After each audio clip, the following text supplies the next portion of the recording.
Dr. Ashish Mittal to come on stage and felicitate ma'am. A big clap for her, please.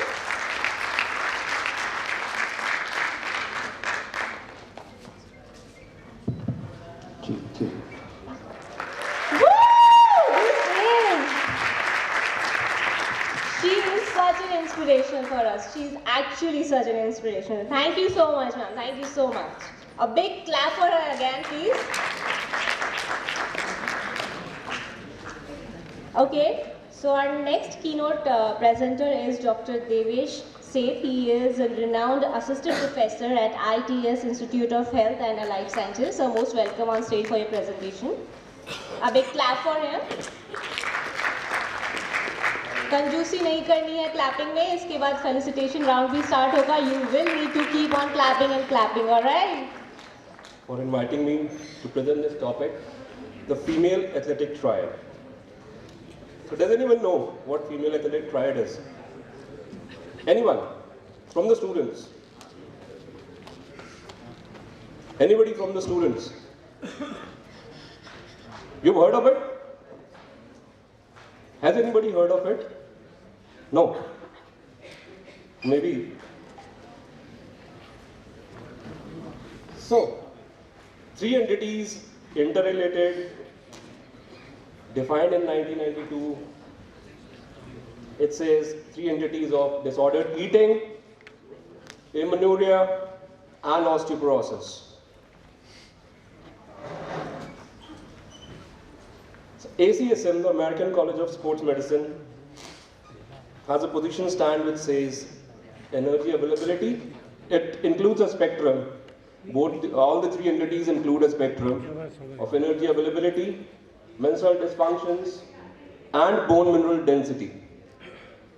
So do we think this is all required? Are these required for an athlete? And especially we are talking about a female athlete. Do you think this is required? Yes. Okay, good. Importance क्या है? What is the importance? It possesses significant health risk. If my energy is low, I cannot perform well. I cannot perform well. It has potential irreversible consequences and dictates for prevention, early diagnosis, and treatment. The early it is diagnosed, easier it is to prevent the consequences of the condition. Milta kahan hai? Where is it found? Anybody? Where is it found? Basically found in a female athlete who's looking for a lean physique. Gymnast. A gymnast. Have you seen a sumo wrestler doing gymnast? Has anybody seen a sumo wrestler doing gymnast? Where? Where? Somebody said yes. I haven't seen it. So basically, female athletes who are looking for a lean physique. So these are the three spectrums we were talking about. First, the energy availability spectrum, going from healthy to unhealthy, where the healthy is optimal energy availability. Your body requires energy to do exercises, your body requires energy to keep up your RMR. Everybody needs their heart beating, the respiration going. So if that stops, what happens? If that stops, what happens? चल रहा है ना सभी का respiration, heart. So then functional hypothalamic amenorrhea. We are not talking about pathological condition resulting in amenorrhea. Here we are talking about functional hypothalamic amenorrhea, where the spectrum grows from optical menstrual cycles, oligomenorrhea, and ultimately functional hypothalamic amenorrhea. And the last, optimal bone health to osteoporosis or low bone mineral density. So these are the three components. While energy availability may change daily, the effects on the menstrual cycle may not come for months, and the effects on the bone mineral density take years. So it is not a quick thing which is happening. It takes years. Energy availability, yes, it can change daily. But that energy availability affecting the menstrual cycle, it will take months, and then ultimately that menstrual cycle taking the effect on the bone mineral density would take years. So energy availability, what is that? The energy intake, what I intake, what I take, whatever I eat is my energy intake. And the available energy is whatever I expend after I have exercised. That is my energy availability to keep up my RMR. Energy availability is required to keep your RMR going. Energy availability must meet the energy needs for the basic physiological process going. In young healthy individuals, you require about 45 kilocalories per kilogram of free fatty mass per day to keep up the RMR. Sorry. An energy imbalance of 30 kilocalories per kg of free fatty mass per day is what you call deficiency in the energy availability, which reduces the reproductive function and bone formation ultimately. Low energy availability occurs with or without eating disorders. Eating disorders are basically psychological conditions such as anorexia and bulimia. You know anorexia and bulimia? Anorexia is binge eating. Anorexia is binge eating. No? Okay. Then what is anorexia? Staying hungry. Staying hungry. And bulimia is binging and purging. You binge it and then you purge it out. So, दो तरीके से कम हो सकती है energy availability. Either you're not taking the diet or you are exercising a lot. You're taking a proper diet, but your expenditure is much more than what is required. Or both. So ultimately you become calorie imbalance or deficit. You have a calorie imbalance or deficit occurring. And this is not a one-day process. This takes time, maybe some weeks or months, to show its effects. One day it won't show much effect. Maybe due to inadequate education regarding energy requirements. Regardless of the cause, a cascade of physiologic and neuroendocrine adaptations occur. Now what happens is, dietary restraint or binge eating, which we talked about. So we talked about anorexia and bulimia. We'll skip it. What happens is, you have a reduced metabolic rate, energy conservation. Then this disrupts the menstrual functions, and ultimately that has effect on the bone metabolism. And how does that happen? We'll talk in a few minutes. So menstrual irregularities. First, the normal menses or the eumenorrhea. A normal menses, 28 plus minus 7 days is eumenorrhea. And then you have amenorrhea. It is the absence of menstrual period in a woman of normal age. And it is basically divided into two types, primary and secondary. Primary is when a woman of age 16 or till the age puberty is unable to attain the menses. Or secondary is the absence of menstrual cycles for 3 consecutive months. So in both cases, we term it as amenorrhea, either primary or secondary. So now what happens is, Hypothalamus releases the GnRH, stimulates the pituitary. You have the LH and FSH pulses, stimulating the ovaries, and ultimately estrogen and progesterone, resulting in a normal menstrual cycle.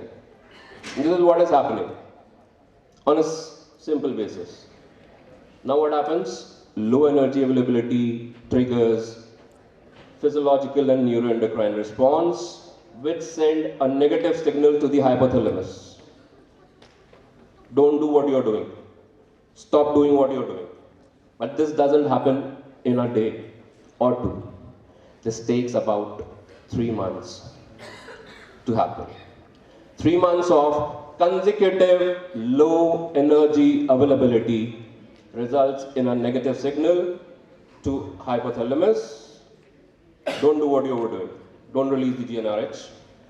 उसने release नहीं किया, ultimately सब कुछ बंद हो गया, and you have abnormal menses. And this ultimately has an effect on bone mineral density. And this effect takes years. 3 महीने में नहीं होगा on the bone. It takes years. It exhibits spectrum ranging from optimal bone health to osteopenia to osteoporosis. And you can measure it by DEXA. So bone is a dynamic tissue, undergoes remodeling. It is a constant remodeling structure. Osteoblasts, everybody knows osteoblast. Students, osteoblast.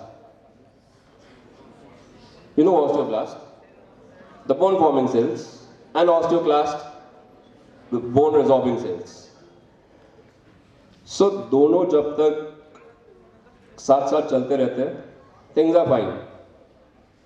Once the osteoclast take over, problems start. Which happens with females after menopause. This happens with females after menopause. So, sorry. So these are the determinants of your bone density. Genetically, 60 to 80% is your genetics. So smoking and alcohol, a positive effect. Smoking and alcohol has a positive effect? No?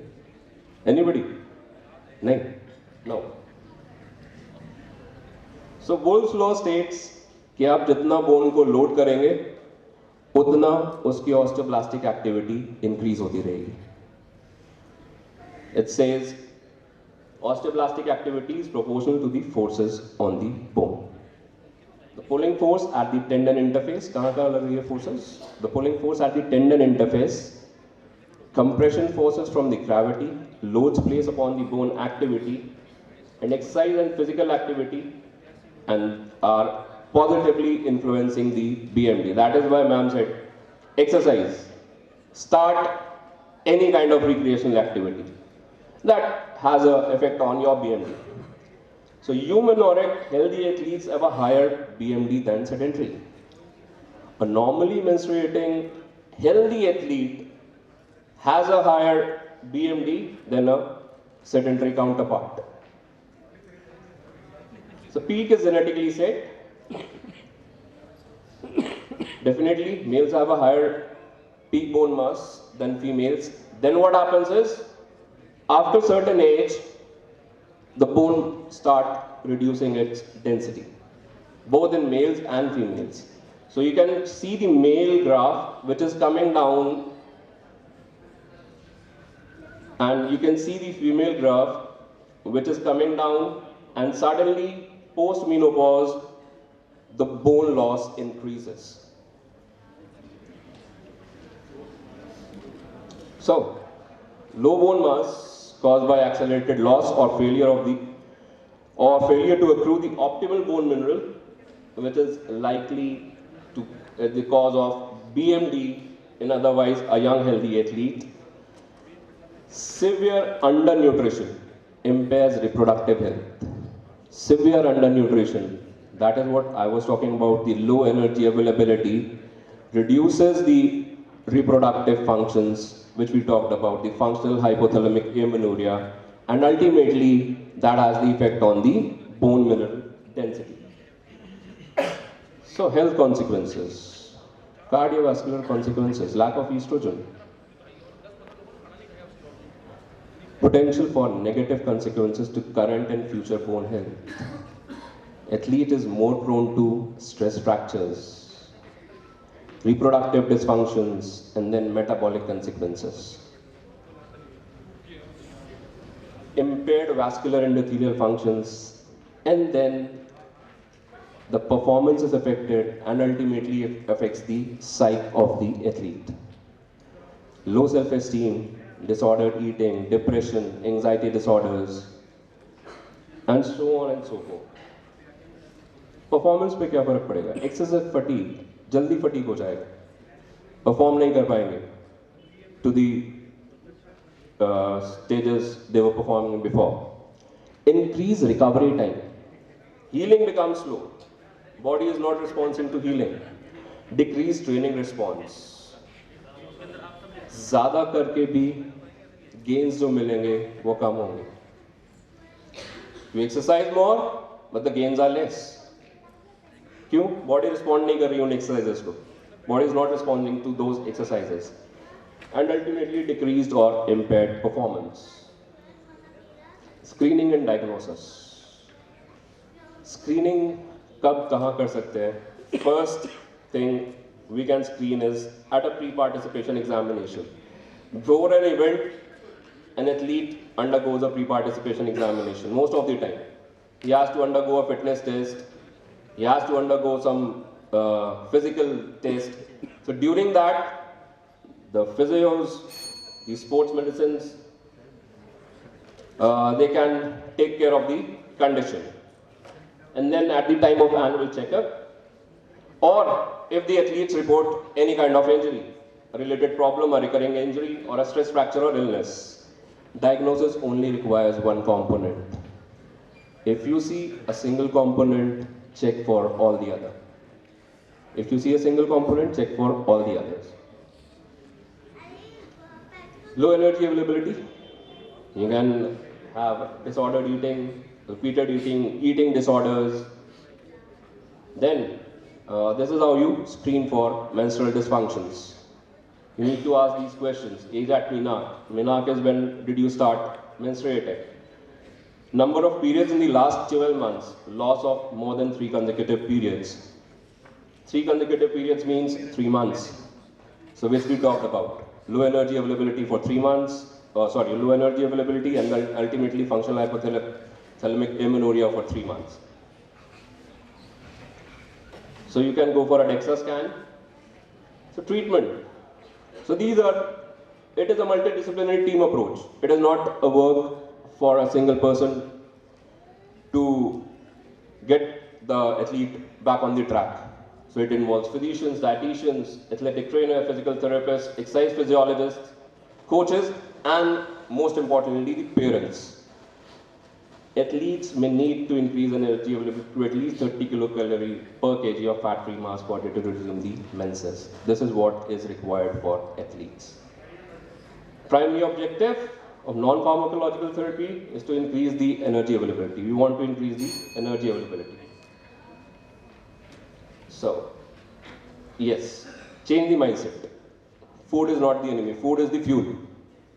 You don't fuel the body, it won't work. You don't fuel your car, it won't go ahead. जब तक उसमें petrol डलेगा नहीं, आगे चलेगी नहीं. So, female athletic pride is not an inevitable consequence of training nor of being an athlete. जरूरी नहीं है कि हर किसी में मिलेगा. But you have to be very careful. You have to be judgmental कि वो athlete is not going under any of these things. Prevention, recognition, and treatment of the female athletic pride must be a priority to ensure the female athletes maximize the benefit of regular exercise and achieve optimal health as well as optimal performance. These are the references. So you are behind them, they'll do wonders. Thank you. Thank you, Dr. Davis, for the nice presentation. Thank you. Thank you very much. Thank you, sir. Arvind Jagga to come forward on stage and felicitate sir, please.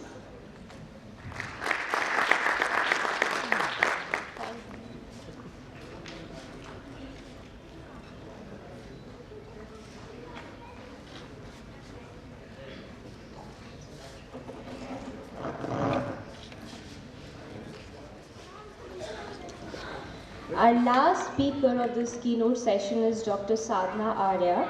She is a respected gynecologist and she is also designated as Iron Man, and she has rich experience of 30 years. Ma'am, you're most welcome on stage for the presentation. A big clap for ma'am. I cannot hear the sound of your claps, please. Thank you guys so much. Talk to my session rather than before. So, my name is Dr. Sadhna Arya, and unlike you all physiotherapists, I am a gynecologist, and I am here to share some very basic informations. I do not need your participation right now. You can ask the questions later. And I would love if after listening to my talk, you would ask some questions. And each one of you carry, not each, maybe only if even one or two would carry a home message that how to be fit. I'm sure all the youngsters sitting here would love to grow older and fitter as they grow older. And that is what I have achieved. So I'm here to share my journey and certain medical and technical information which I'm sure you all know and the previous speakers have very nicely elucidated.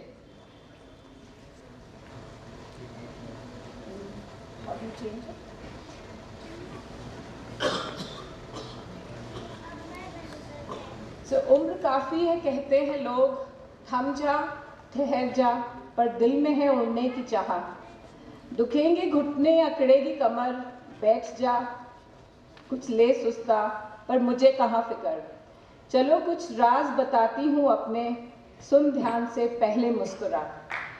Friends, fitness mantra of the 50, and I'm on the wrong side of 50 now. We are different, all of us are different. Why? Because we are genetically different and our environment is different. Our diets, our exercise, the rest, the pollution we face, I agree, is all similar, but the stresses are different. The impact of our environment on our genetics is called epigenetics. Epigenetics is a very, very recently and a widely researched branch, both in clinical psychology and in medicine also. Our DNA, as we all know, is tightly coiled chromatin. But because of the effect of our bad diets, poor exercise, and the pollution and the stresses we follow, there is uncoiling of the spring-like DNA. The uncoiling exposes the previously repressed and the hidden genes. And because of this, there is an explosion of diabetes, osteoarthritis, and PCODs, and so many other lifestyle diseases which we see in these days.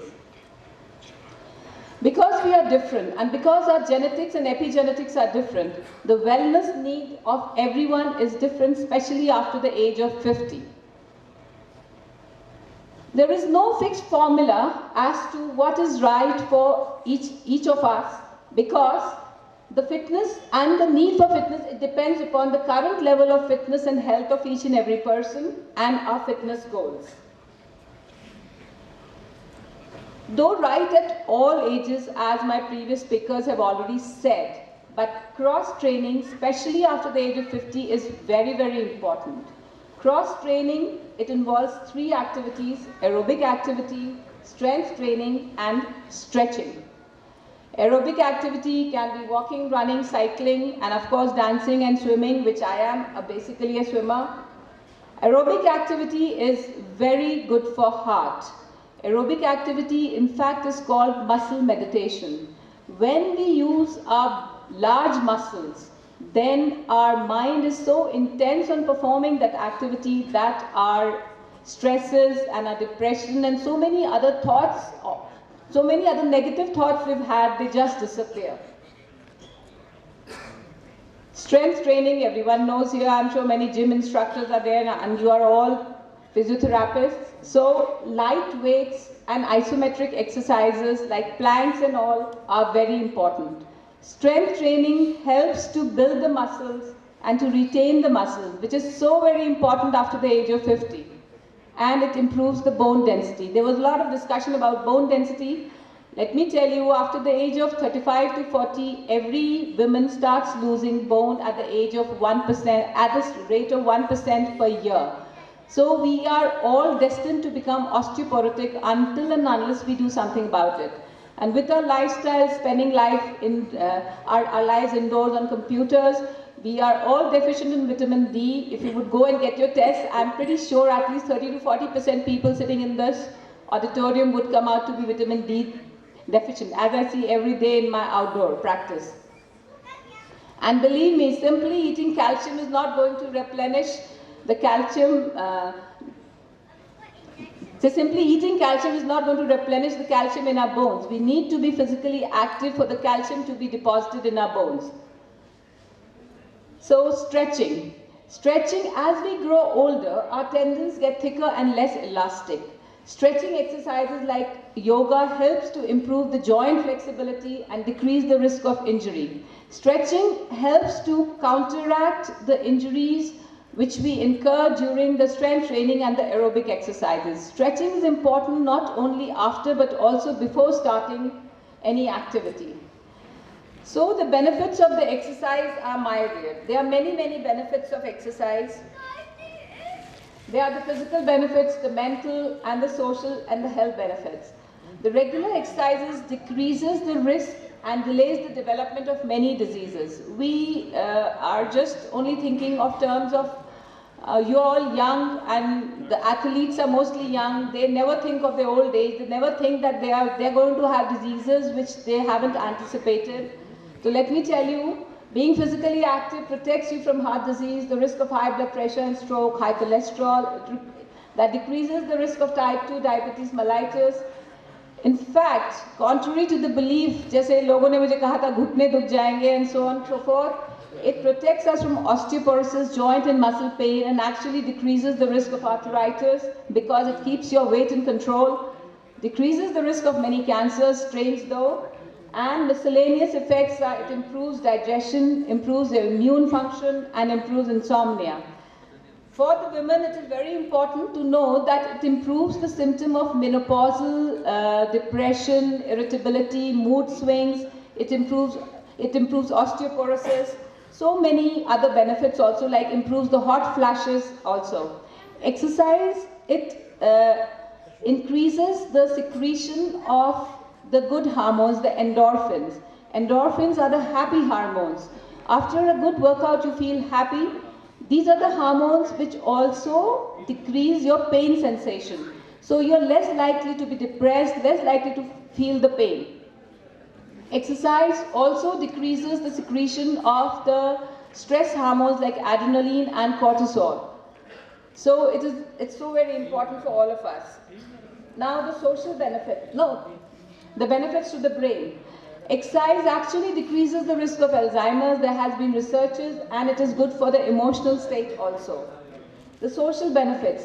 When you go out and exercise, I'm not talking of the professional athletes. I'm sure you are seeing both sorts of athletes. I'm a recreational athlete. Once you go out and exercise, then you meet people of different backgrounds, you make friends of different age groups, you learn new sets of skills, and this is going to help you in your personality enhancement, and you achieve so many things in life. It improves your self-esteem. So every one of you must take out certain time for yourself in the morning or whatever time is convenient to exercise. Now let me just tell you some carry-home messages. First is, you must all have a golden hour rule. However busy you are, you must find at least 30 to 40 minutes in your busy schedule to give to your body, either do a aerobic or a strength training or whatever exercise that suits you. There is no fixed time for exercise. The old adage that the morning time is best is not true. Whenever you get time, go out and exercise. Be consistent. That was my secret. Rope in a friend. That was my secret too. Always exercise with a friend, because if you're not feeling like exercising, he's going to drag you out for exercise. Friends, I'm not going to tell you what are the technical things, because that you already know, you're already practicing, you've already heard, you're going to hear more. I'm going to tell you my secret, how I did it, how I managed to be healthy at my age. So, and the criteria of health should never be weight. If after 1 month of exercise you still weigh the same, maybe you have lost 2 kgs of fat and gained 2 kgs of muscle. So, this is my brief presentation. I hope I'm going to share my little journey. I'm a gynecologist and I run my own hospital with my husband, who is a pediatrician. I am a grandmother, I'm 57 years old, and I started running. I was physically active, but I started running when I was already 50. And at the behest of a friend who kind of just challenged me that I'm going to run 6 kilometers. So before I could, be surprised that at her age she could run 6 kilometers, she dropped a bombshell on me that I'm going to run 21 kilometers. So I just, at that very moment, I decided I have to run 24 kilometers, and since then I have run about 19 half marathons and 5 full marathons at Mumbai, and I have won, thank you so much. I was waiting for this only. I know you're not sleeping, you're listening to me. And I've won many prizes in my age category. And in 2018, my friends, again, how important friends are. They pushed me that you are a swimmer, you cycle, and running is your forte. Why don't you go in for the Ironman?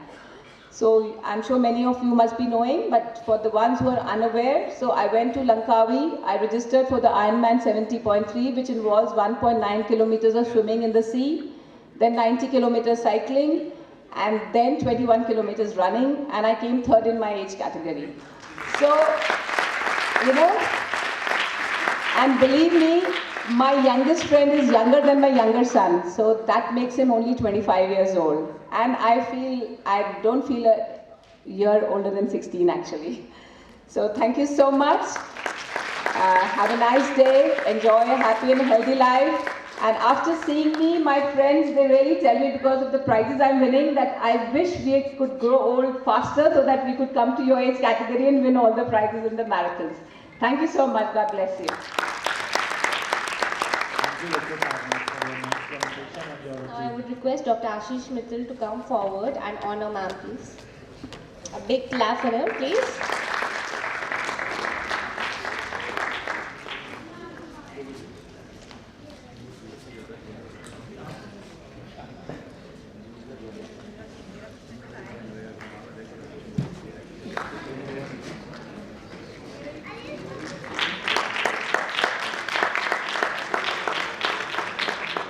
Request Dr. Ravi Khatri to come forward and felicitate our moderator and chairperson of the session, please. Dr. Ravi Khatri, sir, please come forward on stage.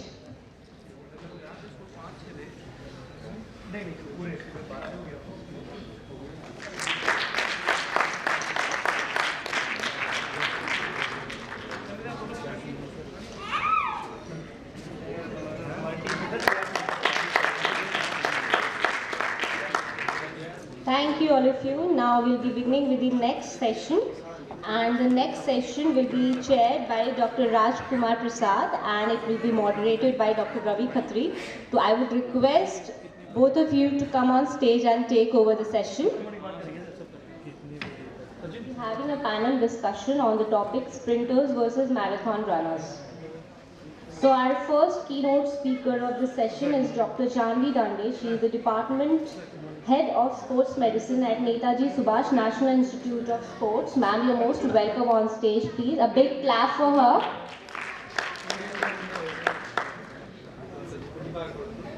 Good morning, everyone.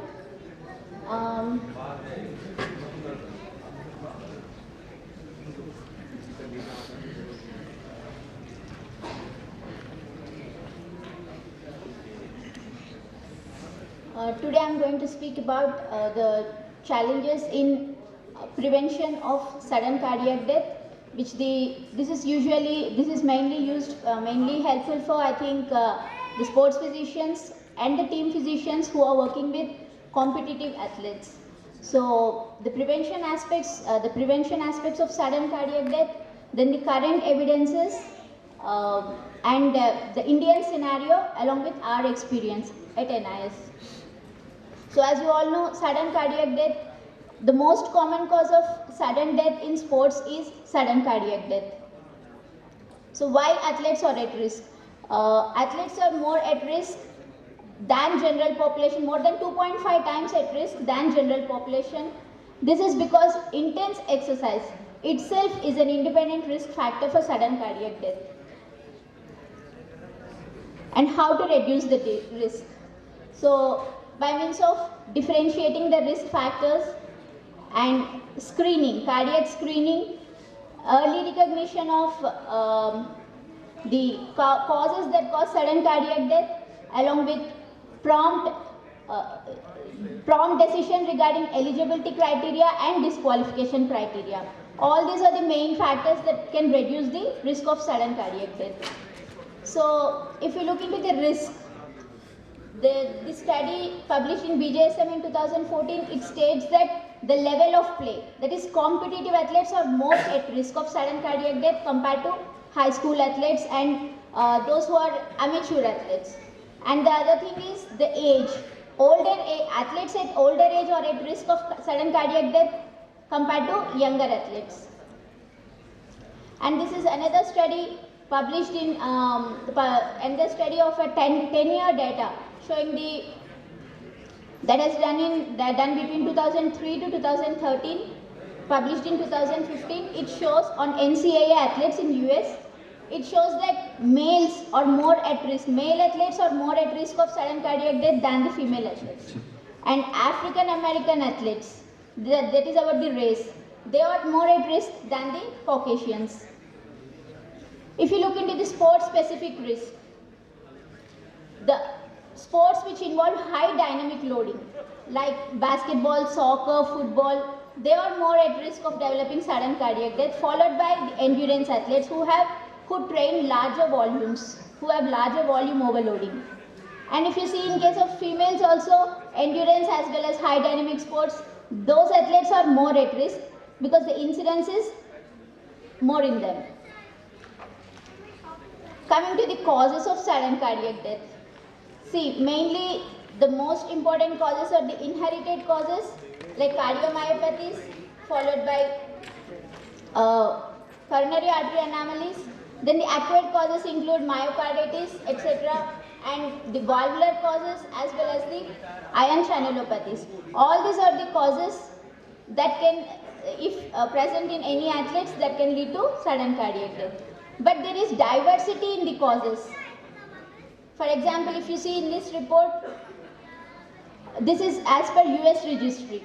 So the hypertrophic cardiomyopathy is more common cause of sudden cardiac death according to the US registry, followed by coronary artery abnormalities. But if you see in the Italian registry, it is the arrhythmogenic right ventricular cardiomyopathy. That is the most common cause.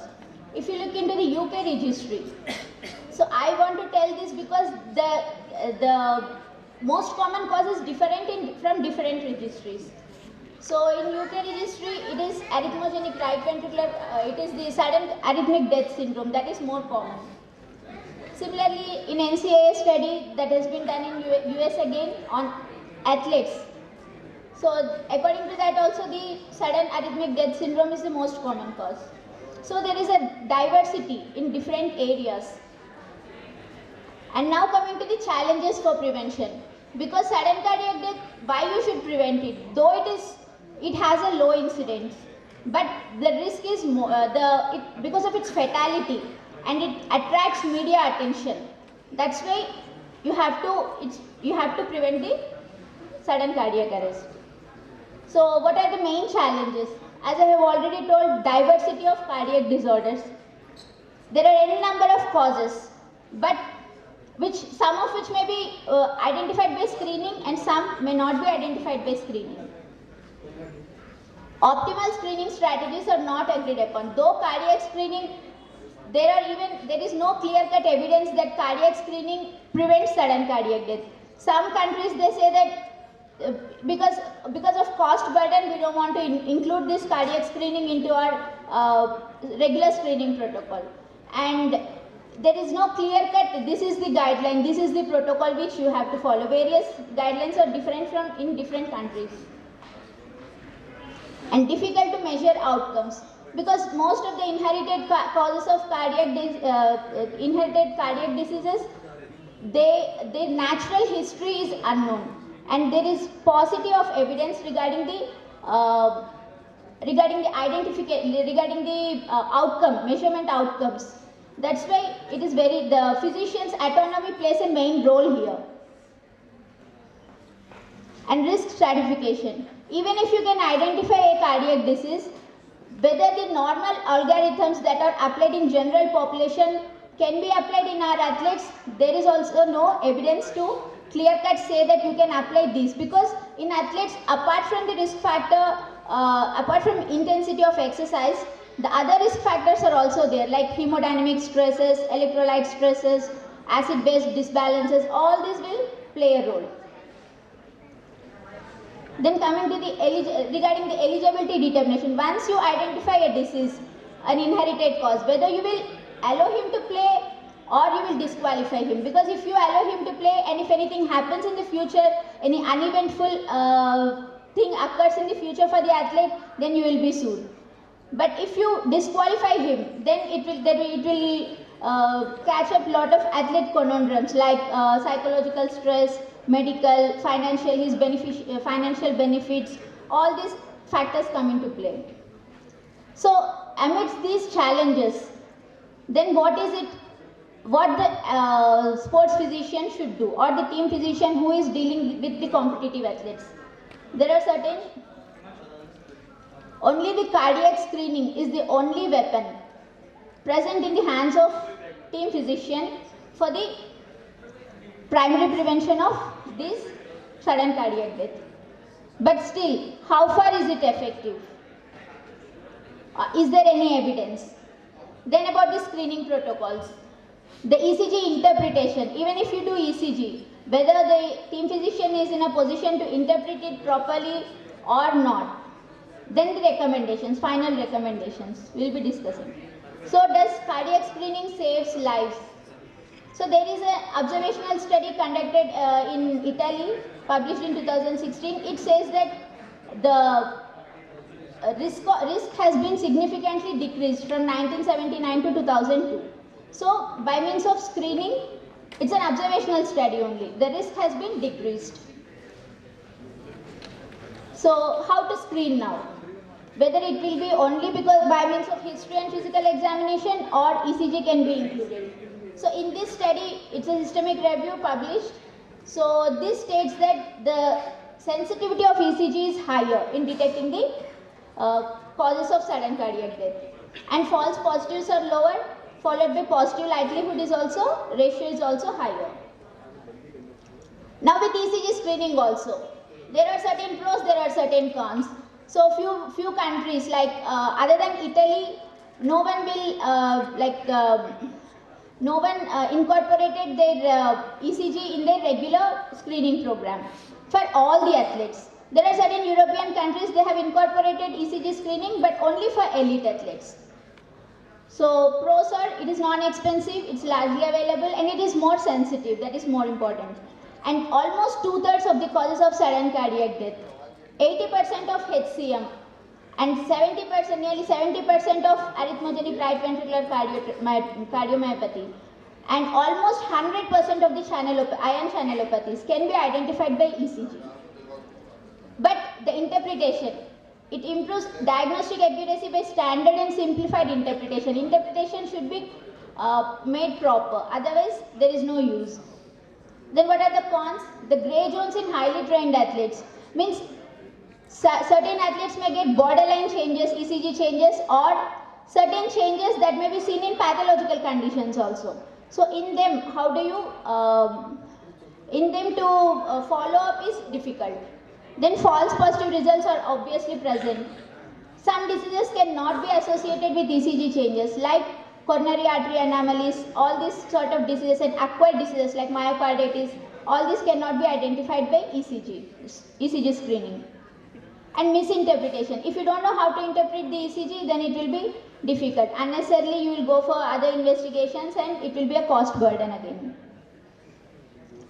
So now coming to the recommendations of the screening protocols. American Heart Association has got different recommendations and ESC, European Society of Cardiology, has got different recommendations. So according to AHA, they follow a 14 element questionnaire for screening of athletes for cardiac screening. So that includes medical history, 10 questions for medical history, followed by physical examination. So this is the screening protocol which they follow, and now they have added, before it was only 12 element questionnaire, now they have added these two, prior restriction from participation in sports and prior testing for the heart ordered by physician. These questions are also included in the screening. Whereas European Society of Cardiology, it mandates ECG screening along with history as well as physical examination. So once ECG is positive, any positive findings among these, then further examination needs to be done using stress test, ECG, echocardiography, imaging, etc. So if it is negative, then they will be made eligible for competition. These are the European Society of Cardiology guidelines. Now coming to the different, there is no uniformity. Different federations like FIFA, UFA, they even mandate the echocardiography also. Whereas some federations like NBA and football league, hockey league, basketball league, they follow AHA recommendations. So there are no clear-cut recommendations. No uniform policy is followed among all these sporting bodies. So now coming to the interpretation. First, guidelines for interpretation of ECG in elite athletes has been given by ESC, European Society of Cardiology, in 2010. Followed by, it has been refined again using Seattle criteria, which was given in 2012, then refined criteria, and finally the international criteria. This is the criteria which we follow now while screening the athletes for athletes' heart. So in this stage, all these refined criteria have come because to improve the specificity. So in this study done on soccer players, on 11,000 soccer players, published in 2018, it shows that the specificity of the ECG has been increased by using international criteria. So this is the international criteria which I am depicting. So on the left side are the normal ECG findings for the athlete. These are normal even if they are found. And on the right side are the abnormal findings which warrant further evaluation. And the borderline ECG findings which are in the center, like left or right atrial enlargement, left axis deviation, right axis deviation, and complete right bundle branch block. If they are found in isolation, only one is found, then there is no need for any further follow-up. But if more than two are found, then further evaluation and investigations are essential. So with these complications, then what are the guidelines? Like how can a physician decide whether I should screen my athlete or not? So these are the recommendations or the framework given by AOSSM in 2016. So on main three things you need to follow. One is the individual risk. For example, if you are training an athlete, a female athlete who is a sprinter, it is not that necessary to screen if conditions are not, if facilities are not available. If you are training a male basketball player, then obviously you have to screen because the individual risk also has to be assessed. And physician expertise. If you are expert at interpreting ECG, go for ECG. Then available cardiology resources also. Once you have screened with ECG, whether you have a cardiologist set up in your nearby area or in your area, then you can go. Like it depends on the expertise and available resources. And assessment that a particular screening strategy will provide more benefit than harm. If it like unnecessary unnecessary abnormal changes in the ECG, but they are becoming they are not echo and other cardiac imaging is negative, then no need to go for it. So these are the 4 guidelines and requirements. For example, if your federation or if your club, it tells mandatorily you have to do, then you have to do. So based on all these things, you can decide whether to go for ECG or not, or whether to go for screening or not, how you have to go for screening and all. So in Indian scenario, Indians are also not immune to sudden cardiac deaths. Recently you might have seen frequently in media reports how they handle the patients, etc. So these are the problems. The incidence of SCD in Indian athletes, nobody knows. There is no register, SCD register in India. Effectiveness of PPG data is lacking. In Indian ethnicity, like it is more in blacks than, Afro-Americans than in Caucasians, but we don't know about Indian ethnicity. What are all the physiological changes? So all these are the risks. And if you search the PubMed, you find no results like ECG screening of elite Indian athletes. So the need of the hour is establishment of Indian registry and data pooling. So what we are doing in our NIS is we are doing a sports cardiology project in which the main objectives of us are to first do cardiac screening and to identify the athletes who are at risk and to identify the causes of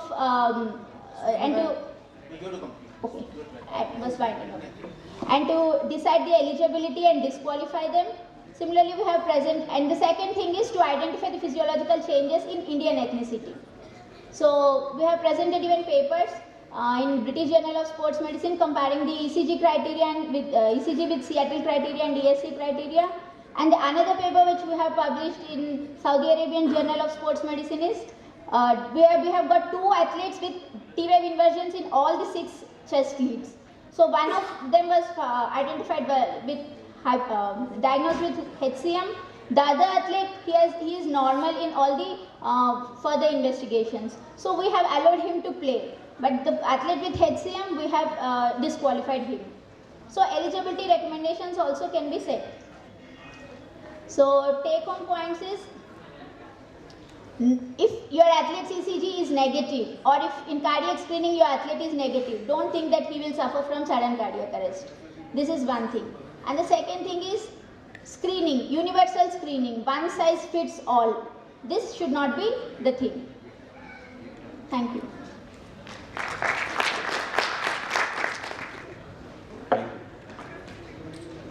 Thank you, ma'am. Sit, ma'am. Sir, please come forward on stage.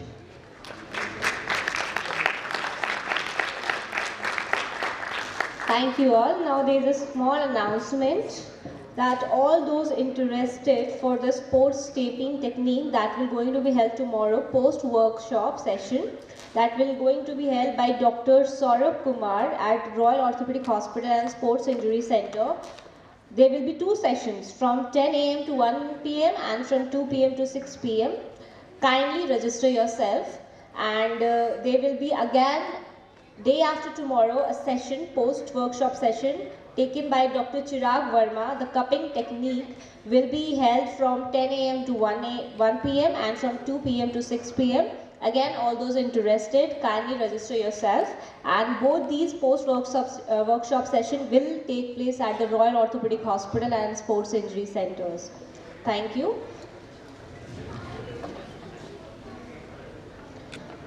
Now our next keynote speaker is Dr. Harsh Rajdeep, in charge Department of Physiotherapy at Government MBS Hospital of Medical College, Kota, Rajasthan.